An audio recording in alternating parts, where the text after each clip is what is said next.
Spirit. Mine is actually super peace.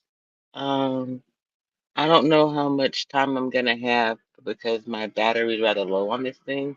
One thing I can do is stop this from charging, and that might assist. Listen, I've always been one of those who deals with things in the moment. Um, so I wanted to just get into this real quick. Apparently, there's a young lady who worked at Taco Bell who uh, took the life of her manager. Uh, and it really had me sitting here thinking about my past history in management. What I will say is times are changing. This idea that you can just bully someone, as the young lady said, because um, you're assisting in providing their paycheck is the wrong way to go about it. I had employees threaten me. I had employees come back to, make you not like me. And that's part of being in management, especially when you stick to your guns.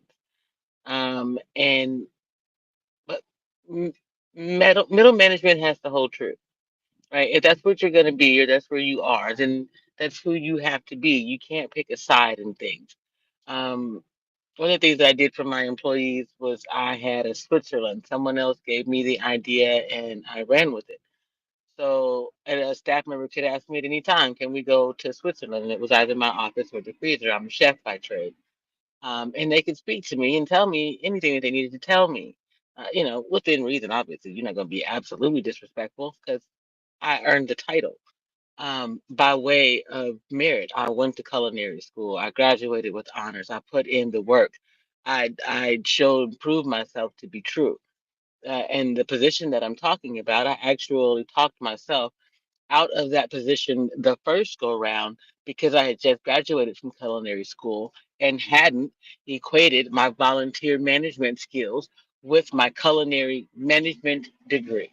I just went in as a fresh, doe eyed culinarian to that interview when what I should have done, right, is walked in more professionally with the understanding that I'm a chef by trade, and yet management is my thing, right?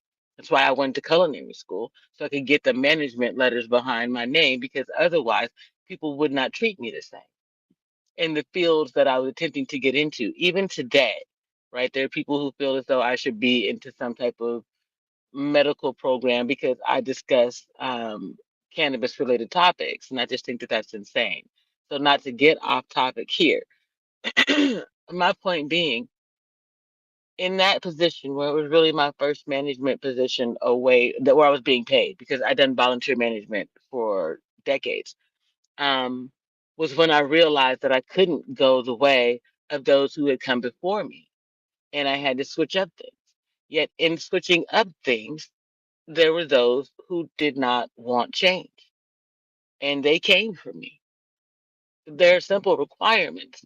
Like, in order to affect change at the company, I just went back to the job description. If your job description says you have to have reliable transportation, and I'm allowing you to use the bus as reliable transportation, and you know that your bus is religiously late, then you need to take the bus before that so you can be on time for your job. You dig what I'm saying? If you get to work at the time you're supposed to clock in, pimping, you late. You ain't got on your apron. You better not have on your apron. My kitchen, out the fresh out the door, your apron is the barrier between the cooties you got on your clothes on your way here and what you got going on. You understand? And working that day. So you're not gonna have your apron on all willy nilly and whatnot.